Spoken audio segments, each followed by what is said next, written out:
bisa melaksanakan sholat subuh berjamaah di masjid yang mulia ini. Jamaah rahimahullah, aslinya setiap ahad itu jadwal ngaji, tapi sudah beberapa ahad rasanya belum lagi dijadwalkan. Untuk itu insyaallah mudah-mudahan bisa istiqomah. Ahad akan ngaji.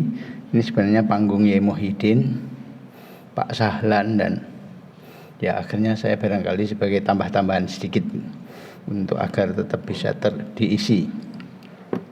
Kalau ngaji kita itu paket lengkap itu 1 jam, ngaji panjang, kemudian baca hadis itu ngaji pendek 3-5 menit. Mungkin yang ahad pagi ini menengahnya 10 maksimal 15 menit. Insyaallah mudah-mudahan sedikit tapi bermanfaat. Kami akan mulai. Ini ada suatu hal yang menarik ketika Pak Budi Prayogo, Dewan Syuro kita, melakukan perjalanan panjang ya untuk dakwah yang insyaallah di antara kita, saya sendiri itu pernah mencapai prestasi itu. 4 bulan lebih beliau melakukan ya jihad lah dalam rangka dakwah ke beberapa tempat, dan pulangnya membawa oleh-oleh yang saya kemudian baca-baca. Ini bagian dari yang sebuah catatan pembekalan sebuah buku yang judulnya Lisanud Dakwah wa Tabligh. Kalau boleh diterjemahkan secara agak bebas, ya ini bekal bagi kita sebagai pribadi untuk melaksanakan dakwah dan tabligh. Prinsip kita terhadap sebuah pengetahuan atau ilmu pengetahuan adalah apa yang disampaikan oleh Sayyidina Ali, yaitu ungdur ila maqal wala tangdur ila mangkol. Seringkali kalau kita melihat sesuatu itu ungdur ila maqal, lihatlah apa yang diucap, bukan siapa yang mengucapkan. Apabila kita mendapatkan suatu kebaikan, kebenaran, ambillah sikap kita begitu sebagai seorang mukmin, karena itu hak kita. Meskipun kebenaran itu ada di tangan orang yang kita anggap kafir misalnya, ini kebenaran itu adalah hak kita sebagai seorang mukmin yang boleh atau suruh mengambil. Meskipun hadis ini lemah, tetapi maknanya dalam. Utlubul ilma walau bisin, tuntutlah olehmu walaupun sampai ke negeri Cina. Ini adalah prinsip-prinsip yang kebenaran yang kita pedomani untuk kita gunakan sebagai petunjuk meraih jalan kebenaran. Jamaah rahimakumullah, itu pengantarnya. Saya baca-baca baru sampai ke pendahuluan, dan ini saya kira cukup panjang. Kalau nanti diuraikan tidak cukup waktunya, langsung pokok-pokoknya saja ingin saya sampaikan. Jamaah rahimakumullah, bahwa tugas dakwah itu merupakan sesuatu yang sangat-sangat strategis, baik bagi kita sebagai pribadi yang ingin mendapatkan fadilah amal, maupun juga sangat strategis bagi agama ini. Kalau tidak ada dakwah, tentu agama ini sudah berhenti saat Rasulullah wafat. Tapi Allah menjaganya sehingga tidak usah khawatir, sepanjang dakwah itu tetap dihidupkan, maka agama ini akan terus ada ila yaumil qiyamah sebagai rahmatan lil alamin bagi kita semua sampai manusia ini punah atau berakhir tugasnya, dunia ini digulung oleh Allah Subhanahu wa taala dan berganti era baru. Wallahu alam, kita tidak tahu. Buku-buku tentang kiamat luar biasa banyak, tapi kita sebaiknya tidak pada sibuk mencermati mengenai bagaimana kiamat, tanda-tandanya segala macam. Yang penting adalah bukan kiamat itu sendiri, tetapi apa yang bekal kita bisa bawa. Jadi kalau tidak ada amal dakwah, itu sesuatu yang agama ini punah. Kita bisa melihat jamaah rahimakumullah, teladan yang seperti ini sebagaimana yang dialami oleh para sahabat Nabi, yang oleh Rasulullah SAW dikatakan sebagai era yang terbaik, yaitu generasi wahyu. Orang-orang yang perkaderannya ditangani sendiri oleh Rasulullah, yang Al-Quran banyak sekali memberikan mereka itu status kekuatan fisik, mental, dan pengetahuan mereka itu 1:100. 300 orang bisa melawan 1000 di dalam Badar. Itu dalam contoh perang terbuka itu kan sesuatu yang sangat sangat nyata. Dan semua peperangan yang lain itu kekuatan kaum muslimin sangatlah luar biasa, sehingga dalam tempo yang singkat Islam kemudian menyinari dunia, dakwahnya sampai kemudian Rasulullah wafat, seluruh jazirah Arab itu sudah ada di dalam pengaruh Islam. Lebih-lebih nanti setelah Sayyidina Umar radhiyallahu an membangun imperium yang begitu besar bukan dalam rangka bermegah-megah yang bersifat material. Beda halnya dengan para kaisar, para raja-raja Romawi dan juga Persia yang membangun kekuasaan dalam rangka bermegah-megah kekuasaan. Islam tidak, tetapi membebaskan manusia dari keterbelengguan menyembah bukan selain Allah. Itu misi utamanya. Jadi setelah Rasulullah wafat, para sahabat melanjutkan tugas nubuwah itu. Yang menarik bagi saya adalah mengapa para sahabat itu meninggalkan Madinah setelah Nabi wafat, dan kemudian sampai 40 tahun sesudahnya itu para sahabat itu bahkan ada catatan sejarah itu sampai ke Indonesia, sampai ke Aceh, sampai ke Sumatera, dan sampai ke Jepara. Itu pada era Nabi atau sahabat. Paling kurang ada yang mengatakan pada sampai era Utsman. Para sahabat Nabi itu sudah sampai di wilayah ini. Bahwa sejarah Nusantara Islam dibawa oleh pedagang dari Gujarat dan sebagainya, itu dari bukti-bukti otentik sejarah itu diragukan sebagai bagian dari rekayasa kaum kolonial untuk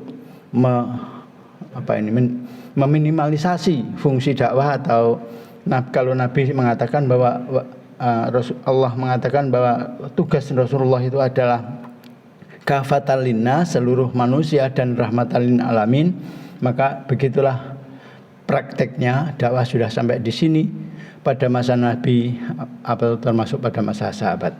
Jemaah rahimakumullah, setelah Nabi wafat, sahabat melanjutkan tugas ini dan meninggalkan Makkah Madinah. Pikiran kita ini, Pak Rizky dan kita semua yang sedang menyiapkan mau berangkat umroh, itu salah satu daya tarik pergi ke Makkah Madinah itu selain ibadah dan ziarah itu kan ada satu yang istimewa ya.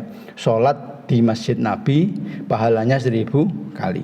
Sholat di Masjidil Haram pahalanya 100.000 kali. Nah, kalau seperti itu mungkin seumur waktu kita sholat di sini kalah sama seminggu yang ada di sana. Kalau hitung-hitungan matematisnya kan begitu. Tapi mengapa di tempat yang begitu dimuliakan sehingga pahala sholat dan yang lain-lain tentunya akan mengikut, para sahabat malah meninggalkan dua kota suci itu?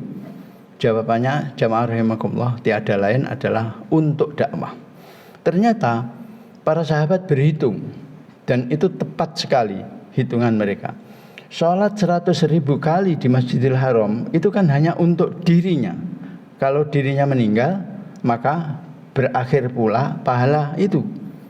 Beda halnya kalau kemudian beliau berdakwah, pergi ke seluruh bumi, melanjutkan misi nubuwah atau risalah Rasulullah SAW berdakwah.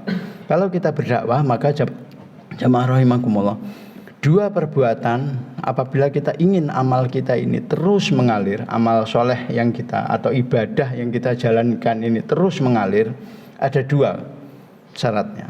Yang pertama adalah istiqomah. Istiqomah itu terus menerus berulang-ulang, continue, itu istiqomah.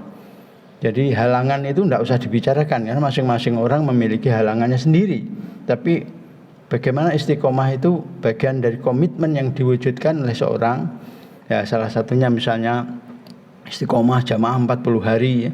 40 hari Bapak dan jamaah sekalian, sholat berjamaah tidak pernah putus, ketemu takbiratul ihram imam, artinya tidak pernah masbuk.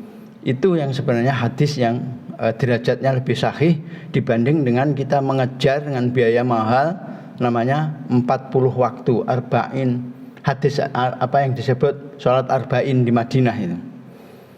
Yang didorong sebenarnya bukan 40 waktu atau arba'in sholat di Nabawi itu, tapi sholat di masjid kita sendiri berturut-turut 40 hari.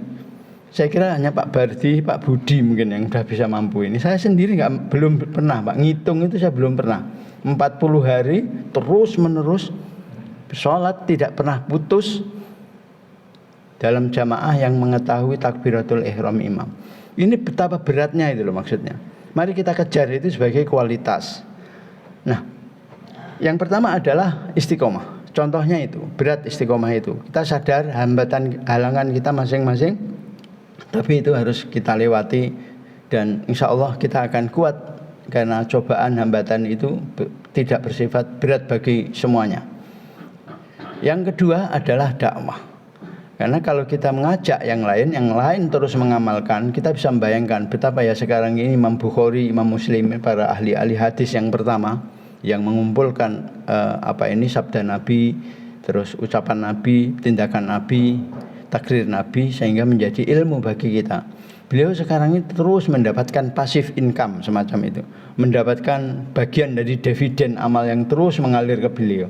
Nah, kalau kita meninggal dan kita tidak punya tinggalan amal itu, amal ilmu yang bermanfaat, yang sering kali diingatkan kita oleh Mbah Narto tentang orang meninggal itu akan putus amalnya kecuali 3 itu. Ya, kita serasanya di umur-umur segini ini jamaah sekalian harus mengincar itu, Pak. Apa yang ketika nanti meninggal kita itu tidak berakhir itu loh. Sholat kita tidak berakhir, sedekah kita tidak berakhir, ilmu kita tidak berakhir. Maka kita lakukan dari sekarang, pilihlah amal-amal yang bersifat masa depan, jangka panjang sampai yaumil qiyamah tadi. Ini kuncinya mengapa dakwah lalu menjadi ditekankan. Yang terakhir, bagian dari pengantarnya itu jamaah rahimahullah dari kitab ini kemudian membandingkan betapa pada masa Nabi sahabat itu begitu mampu dia beragama, istilahnya begitu. Bagaimana mereka itu bisa beragama itu dengan kuat. Kalau diistilahkan agama itu sebagai baju, mereka itu langsung pantas itu, dipakaikan baju itu. Fungsi baju itu kan paling kurang pertama membuat kita itu menjadi tampak indah ya. Karena baju maka kita menjadi gagah, ganteng. Bayangkan itu kalau seorang panglima atau komandan upacara menyiapkan pasukan, gelar pasukan tapi nggak pakai baju ya. Saya kira hilang semua itu. Jadi kita itu ya kita sendiri sebagai pribadi yang di dalam, juga atribut yang di luar itu penting. Baju begitu rupanya, baju itu mantesi. Yang kedua ya melindungi, dan ada pangkat-pangkat itu identitas. Nah, agama itu adalah suatu pakaian yang kita gunakan. Kenapa para sahabat diawali buku ini dengan pertanyaan begitu pas itu, mampu mereka beragama dengan cara totalitas, bisa mengamalkan 2 hal yang tadi disebut, istiqomah dan dakwah. 2 itu aja yang barangkali kita harus juga renungkan untuk kita yang kita akan ambil bagian ini supaya kita nanti meninggal kita kemudian tidak berakhir. Yakinlah kalau kita meninggal kira mungkin dikenang hanya 40 hari, Bang. Kita tidak akan dikenang sampai siapapun rasanya. Orang segera lupa, Pak. Karena itu para sahabat itu sampai sekarang dikenang, Pak. Sahabat-sahabat itu seolah-olah orangnya masih ada. Apalagi kalau kita sedang berjalan melakukan tindak umroh atau pergi haji, melihat situs-situs tinggalan itu rasanya sering kali ada. Apalagi Rasulullah ya, Muhammad nih. Meskipun kita barangkali sudah sering menyebut namanya, tapi hati kita enggak nyambung. Ini barangkali perlu menjadi perenungan agar kita menjadi mengikuti langkah mereka yang beragama secara pas. Penulis kemudian memberikan rumusan. Para sahabat itu bisa seperti itu, beragama atau ibarat baju itu mengenakannya dengan pas. Sementara kita barangkali masih belum pas, baju kita masih robek-robek atau bolong-bolong di mana-mana gitu, sehingga baju tapi kaya ora kelamben gitu. Jadi kurang begitu, beragama tetapi seperti tidak beragama. Karena beragama kita temporer. Kalau pas hari Jumat kita muslim taat. Nanti hari Senin lain gitu. Di masjid beriman, kemudian di pasar hilang imannya, di kantor hilang imannya, mudah begitu, on off. Kalau voltasenya nggak di setel dengan cara stabil, khawatirnya putus malah. tidak malah terang kayak lampu disko itu, lalu gampang putus. Penulis kemudian merumuskan, ini barangkali yang kita ambil pelajaran. Yang pertama adalah meyakini seyakin-yakinnya kalimah la ilaha illallah. Dalam hal ini saya dialog dengan Pak Iswandi. Beliau masuk Islam dan menguatkan iman melalui perenungan kalimah sodo ini kong. Kalimah jimat jamus kalimah sodo la ilaha illallah. Dalam pewayangan ini dikupas mendalam. Bagaimana la ilaha illallah menjadi prinsip yang sangat kokoh kita pegang. Itu orientasi hidup, gaya hidup, dan kemudian sekaligus membedakan kita dengan yang lain. Kalimah la ilaha illallah itu kalimat yang benar, mutlak, tidak tergantung, tidak ada syarat yang mengikutinya. Dia benar sekarang, benar yang lalu, benar sekarang, dan benar yang akan datang. Indonesia ganti presiden, la ilaha illallah tetap. Bahkan ketika kita mati nanti, la ilaha illallah tetap. Maksudnya apa? Allah itu tetap Gusti Allah itu. Orang Indonesia ganti presiden kemudian la ilaha illallah diganti, enggak. Kita negeri ini sudah melewati banyak masa. Sebelum masa penjajahan, zaman sebelum penjajahan, semuanya tetap la ilaha illallah. Nanti dunia ini kiamat juga tetap Gusti Allahnya itu Allah itu. Nah, perkara ini kan kita berubah-ubah, la ilaha illallah. Ketika kita sibuk, maka Gusti Allah kita ya nafsu sibuk itu sendiri. Apa yang kita pentingkan, kata Imaduddin, pengertian ilah itu ada dua. Pertama yang kita pentingkan, yang kedua kita rela untuk dikuasai oleh yang kita pentingkan itu. Yang kita pentingkan adalah mobil baru. Barangkali pikiran kita dalam 24 jam atau seminggu kali 24 jam terus saja mikir mobil itu, terbayang-bayang aja. Kalau kemudian kita terganggu sesuatu itu membuat kita itu melupakan Allah, maka sesuatu itu sebaiknya kita hindari. Ya sibuk, kesengsem. Kemarin malam atau kapan ngaji itu yang di surat Saba kalau tidak salah itu, Nabi Sulaiman disebut sebagai abwa, seorang yang memiliki kemampuan bertaubat melampaui orang yang bersalah. Karena beliau itu suatu hari melatih kuda-kuda. Kuda-kudanya itu besar-besar itu sampai 1000 ekor.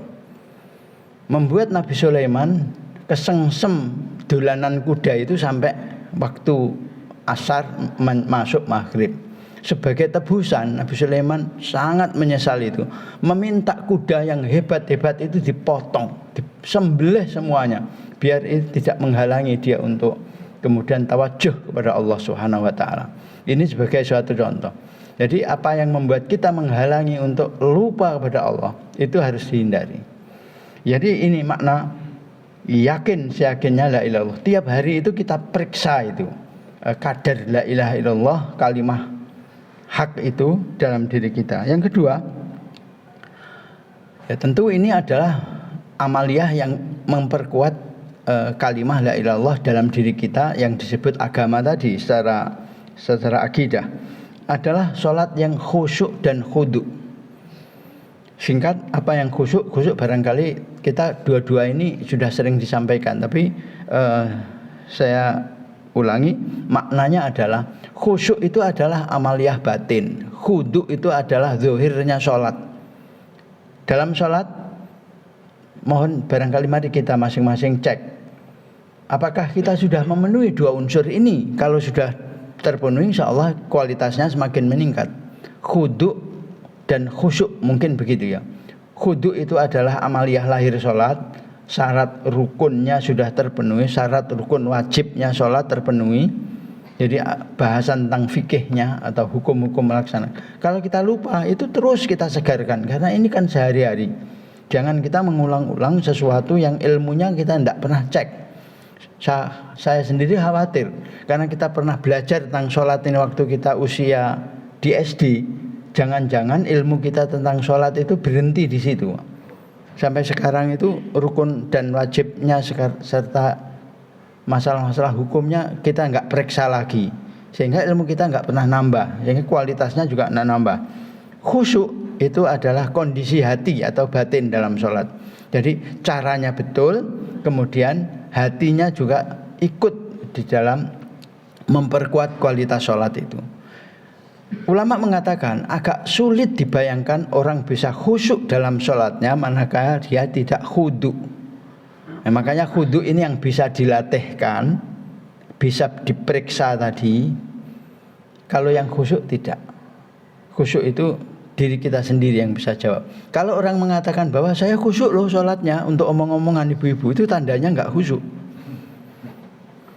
Jadi apa yang kita rasakan itu barangkali kalau dalam rangka guru mursyid dengan guru tarekah yang untuk membimbing dan kemudian berkelana bersama dalam dimensi spiritualitas mungkin ya, tapi kalau dalam hal untuk bisa jadi omongan sehari-hari itu tidak. Ini yang kedua ya, singkat-singkat saja, sholat yang khudu dan khusyuk. Yang ketiga, ilmu ma'adzikir. Jadi fikir dan zikir itu dua perkara yang seperti sisi mata uang. Kita nggak bisa memikir saja tanpa berzikir. Zikir itu mengamalkan mengucapkan kalimah-kalimah thayyibah, menyebut asma Allah terus menerus panjang hidup kita sesuai dengan jumlah tarikan nafas kita. Jadi selalu dikembalikan ke la ilaha illallah. Fikir itu untuk terus mencari buah zikir dan fikir itu ada enlightenment itu, pencerahan. Allah akan bukakan pencerahan agama itu menjadi sesuatu yang menjadi pas dapat kita ambil itu, dapat kita pakai dengan cara yang membuat identitas dan diri kita itu menjadi sakinah, tumakninah itu. Fikir dan zikir ya, ulangi. Jadi tidak hanya zikir, banyak barangkali di kalangan masyarakat di kampung-kampung karena kiainya mungkin sadar ya, diajak mikir sudah agak susah ini, bekalnya ilmu kurang, terus kemudian sudah secara usia dan segala macam sudah berat mikir, ya usah zikir saja, pokoknya zikir saja. Ya ini kalau kita masih mumpung ada kesempatan dua-dua ini, karena pikiran itu akan membuka kita perspektif pengetahuan Allah yang maha luas. Zikir membuat hati kita itu menjadi tumbuh mahabbah. Yang keempat, memiliki sikap dalam memuliakan orang mukmin. Jadi al-mu'minu al-muslimu lil muslimina akhun ikhwatun fa aslihu baina akhwaikum wattaqullah al-hujurat. Jadi sikap kita itu welas asih terhadap kaum mukmin yang lain. Itu ladang amal, orang lain ladang amal. Yang paling kita harus welas asih adalah dua kombinasi, muslim mukmin kerabat. Jangan kita keluar itu mencitrakan diri kita indah, tapi di tengah keluarga itu masalah. Dimulai dari kerabat. Jadi orang yang wabda biman ta'ulu, mulailah dari orang dekatmu. Ibu-ibu, salah satu kalau kita itu ikramul mukminin, memuliakan keluarga.